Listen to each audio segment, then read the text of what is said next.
अच्छा, उससे पहले तस्वीरें आपको हम दिखाते हैं। जम्मू कश्मीर से आतंकी हमले में मारे गए लोगों को श्रद्धांजलि दी जा रही है।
मृतक यात्रियों को श्रद्धांजलि दी जा रही है। आपने देखा डिप्टी सीएम वहाँ पर थे, गवर्नर थे, मुख्यमंत्री सब वहाँ पर मौजूद थे और कल रात से सभी लोग जो हैं अस्पतालों में जाकर सभी यात्रियों से मिल भी चुके हैं, मुलाकात कर चुके हैं।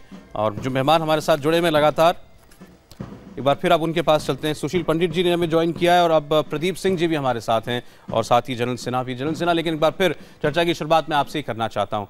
हम यात्रियों को श्रद्धांजलि तो दे रहे हैं, एक अगला जत्था भी निकल गया है यात्रियों का, और ये कहना बड़ा आसान होगा कि सुरक्षा में कोई चूक हो गई, इस वजह से शायद ये बस निशाना बन गई आतंकवादियों का। लेकिन इससे एक बात तो साफ हो गई कि कश्मीर में अगर आप देश के बाहर से जा रहे हैं किसी भी कार्य के लिए तो जगह आपके लिए सुरक्षित नहीं है। आप लाख ये दावे करते रहिए कि वहां पर आम लोगों को कभी निशाना नहीं बनाया जाता, आतंकी हैं या मिलिटेंट हैं, जो भी जो नया नाम दिया गया है, बेगुनाहों को कभी शिकार नहीं बनाते, ये मिथक तो आज टूट गया ना। देखिए, मेरा ख्याल है कि जो पेशेंस की जो लक्ष्मण रेखा है वो पाकिस्तान ने क्रॉस कर दिया है, और मुझे लगता है कि अब सब मर्यादा की लक्ष्मण रेखा क्रॉस करते हुए पाकिस्तान को एक बहुत कड़ा संदेश देने की ज़रूरत है। और एक फ़ौजी होने के नाते मेरी जो अपनी सोच है कि नेक्स्ट 48 घंटे में इंडियन आर्मी की आर्टिलरी जो LOC के इर्द गिर्द जितने गांव हैं पाकिस्तान के, सब सिविलियंस को टारगेट करो, पूरे गांव को बर्बाद कर दो। ये एक बहुत कड़ा संदेश देने की ज़रूरत है। ये इस तरह से पाकिस्तान बार बार इनोसेंट लोग को टारगेट करता है। ये कौन सा पाकिस्तान मुस्लिम अपने को स्टेट कंट्री कहता है? इनके धर्म में लिखा हुआ है कि जो मुसाफिर है उस पर रहम करो, उसको दया के साथ पेश आओ। ये कौन सा पेश आ रहे हैं दया के साथ? नहीं, लेकिन आप अभी भी सारा का सारा दोष जो है वो पाकिस्तान को दे रहे हैं। पाकिस्तान जो है उसे तो हम जानते हैं। सौरभ जी, डायरेक्टर जो मेन डायरेक्टर है फिल्म का प्रोडक्शन की जो कर रहा है वो है पाकिस्तान। हरियत लीडर्स, ये मूसा, ऐसे कंपनी जो है वो खाली उसके इशारे पे नाचने वाले लोग हैं। जहां से गंगोत्री शुरू होती है उस पर पहले कड़ा संदेश देने की जरूरत है। और एक और बात मैं कहना चाहता हूं, कल शाम 6:10 पे PM पे जाकिर मूसा को अनंतनाग में देखा गया था। मेरा सवाल ये है, तो क्यों नहीं उसको उठाया गया? मेरा सवाल ये, सुशील जी मैं आपसे पूछना चाहता हूं, डायरेक्टर पाकिस्तान है, एक्टर तो आपके अपने लोग हैं, कश्मीर में ही ये लोग पनाह पाते हैं ना। आज भी अगर IG कह रहे हैं कि 2 पाकिस्तानी थे तो उसमें 2 स्थानीय भी थे। सुशील जी। सौरभ जी, ये जिहादियों की अजब बहादुरी है। तीर्थ यात्रियों पर गोलियां बरसाना, निहत्थों पर वार करना, 5 औरतों को इन्होंने अपना निशाना बनाया है। कमाल का जिहाद है ये। और ये जब जल्दी ही अल्लाह मियां को जब अपना चेहरा दिखाएंगे, मुझे मालूम नहीं कि किस तरह का चेहरा दिखाएंगे। इनको जल्दी ही जहन्नुम रसीद होने वाली है। लेकिन मैं पाकिस्तान को कोस लूं, वहां से चलने वाली तंजीमों को, हिजबुल मुजाहिदीन को, लश्कर तैयबा को, ये सारे नाम बार बार सुनाई पड़ते हैं।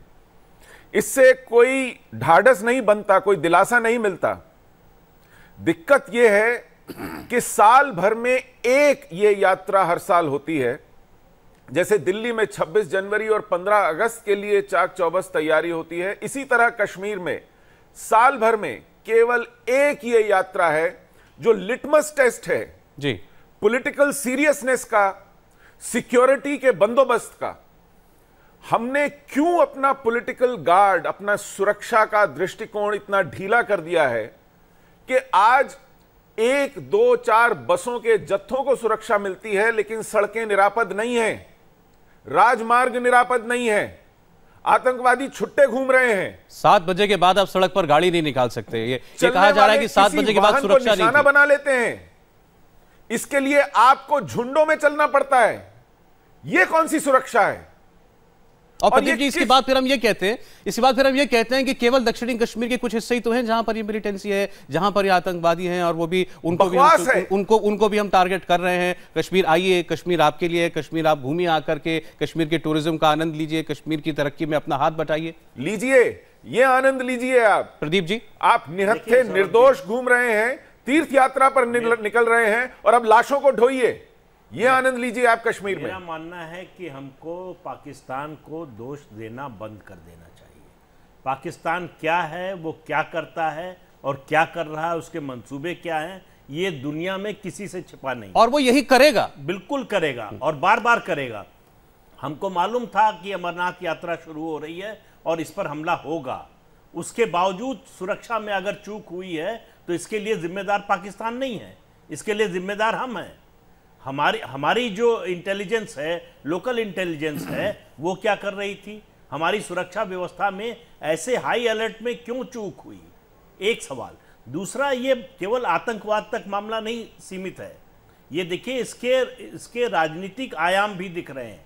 उन्होंने टारगेट किया गुजरात नंबर की बस का। गुजरात में इस साल के आखिर में चुनाव होने वाले हैं, प्रधानमंत्री वहां से आते हैं, उनका गृह राज्य है, तो वो एक ये भी संदेश देने की कोशिश कर रहे हैं। दूसरा, आप अगर सोशल मीडिया पर देखें तो पिछले काफी समय से 2-3 महीने से एक कैंपेन सा ये भी चल रहा है कि अमरनाथ यात्रा अगर 2-3 साल के लिए रोक दी जाए तो कश्मीर के लोगों की आर्थिक रीढ़ जो है वो टूट सकती है।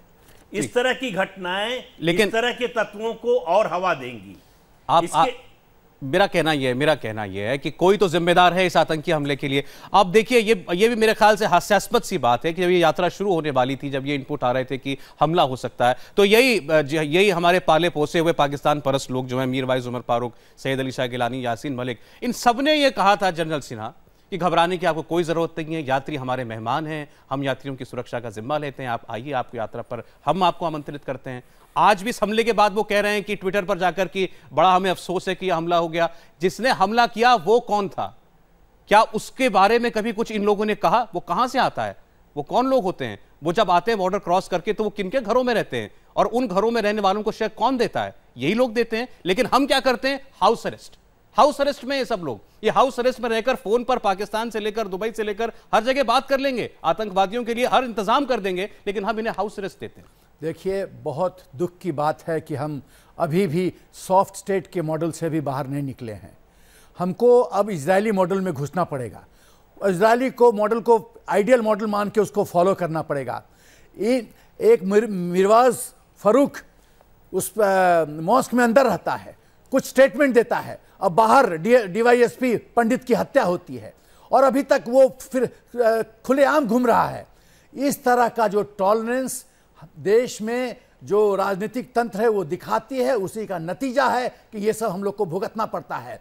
यदि बिन भय भूत न प्रीत गोसाई तुलसीदास ने कहा था, यदि जब तक हम सख्ती से हुर्रियत लीडर्स को प्रोटेक्शन दे रहे हैं, क्यों प्रोटेक्शन दे रहे हैं? यदि वो पाकिस्तान के एक्टर्स हैं और इतना वो पॉपुलर लीडर हैं तो हम क्यों प्रोटेक्शन दे रहे हैं? हम क्यों एफएमएन स्टेटस दे रहे हैं? हम क्यों इसको एम्बेसी को चलने दे रहे हैं? हमको लगता है क्योंकि हमेशा बीच में चलना चाहते हैं, हम देखना नहीं चाहते कि नहीं, तो फिर ऐसे ही विधवाएं होती रहेंगी फौज में, ऐसे ही जो प्रदीप जी ने जो एक बात कही कि गुजरात की गाड़ी थी, गुजरात के श्रद्धालु थे, प्रीति वहीं पर है। प्रीति ने बहुत से उन परिवारों में जाकर भी बात की जो जिन परिवारों ने अपनों को खोया है। प्रीति, हमने देखा आपकी रिपोर्ट, उन लोगों से आपकी बातचीत, वो तो इस अभी हालत में नहीं है कि कुछ ज़्यादा बोल पाएं, लेकिन वहाँ के लोगों को ये क्या उनके मन में भी ये बात है कि गुजरात के टूरिस्ट को जानबूझकर निशाना बनाया गया इस वजह से, श्रद्धालुओं को माफ कीजिएगा? सौरभ, जितने भी पीड़ित परिवार हैं उनके लोगों से हमने बात की तो उनमें भी गुस्सा तो यही है कि जब सरकार को बार बार सिक्योरिटी एजेंसी ने अलर्ट दिया था तो उसके बावजूद भी ये हादसा हुआ है, उसके बावजूद भी ये हमला हुआ है। तो क्यों जब ये हादसा हुआ उस दौरान क्यों उस रूट के पे ऊपर कोई सुरक्षा बल के अधिकारी नहीं थे? ये सवाल भी हम आज जब सुबह कई सारे परिवार के लोगों से मिल रहे थे तो उनका भी यही सीधा सवाल था। उनका यही सवाल था कि पिछले कई सालों से वो लोग लगातार अमरनाथ यात्रा के लिए जा रहे, लेकिन ये पहली बार ऐसा हुआ है कि इस रूट के ऊपर बस को निशाना बना गया। तो साफ तौर पर यही है कि वो सोची समझी साजिश रची गई थी और गुजरात का जो गाड़ी नंबर है उसी को क्यों टारगेट किया गया, ये सवाल भी जो है यहाँ जो फैमिली है ये सवाल भी वो लोग उठा रहे हैं। सौरभ जी। सौरभ, मैं ये कहना चाहता हूँ, वही एग्रेसिव पोस्टिंग की मैं बात कर रहा हूँ। जब 6:10 PM पे इसको जाकिर मूसा को लोकेट किया गया अनंतनाग में, व्हाइट कार में घूम रहा था, क्यों पुलिस ने अरेस्ट नहीं किया? क्यों उसको गोली नहीं मारा गया? क्यों ऐसे लोग राजद्रोही तत्व खुलेआम हिंदुस्तान में घूमते हैं? फौज की गाड़ियों को किक मारा जाता है, तिरंगा को अपमान किया जाता है, पाकिस्तान की तरफ प्रो पाकिस्तान स्लोगन रेज किए जाते हैं और वो खुलेआम घूमते रहते हैं, चाहे वो राजनीतिक हो, चाहे वो एंटी सोशल एलिमेंट्स हो, चाहे वो सशस्त्र फोर्सेस हो, चाहे वो पाकिस्तान के गुलाम हो। ये भी तो देखिए ना कि कल वही दिन था इस आतंकी हमले से पहले जब उस एक पत्थरबाज को, जिसे मेजर गोगोई ने अपनी जीप के आगे बांध दिया था ताकि कई लोगों की जिंदगी वो बचा सकते, उसे कश्मीर मानवाधिकार आयोग ने 10 लाख रुपए की कॉम्पनसेशन देने का आदेश दिया है, लेकिन इन लोगों की कोई मानवाधिकार नहीं थे जो वहां अमरनाथ यात्रा पर गए थे। इनकी गलती शायद यही थी कि कश्मीर पहुंच गए थे। मुझे ब्रेक लेना होगा जनरल साहब। अमरनाथ यात्रियों पर हमला करने वाले आतंकियों को लीड करने वाले आतंकी अबू इस्माइल की फोटो भी इंडिया टीवी के पास है। इस शख्स की तस्वीर आपको हम दिखाएंगे, उससे पहले एक छोटा सा ब्रेक। सेना के ऑपरेशन से टूटी आतंकियों की कमर, बौखलाए आतंकियों का बाबा बर्फानी के भक्तों पर हमला, चुन चुन कर मारे जाएंगे देश के दुश्मन। अब तक 96 आतंकी ढेर, टारगेट पर 200 दहशतगर्द। कायराना हमले का मिलेगा करारा जवाब।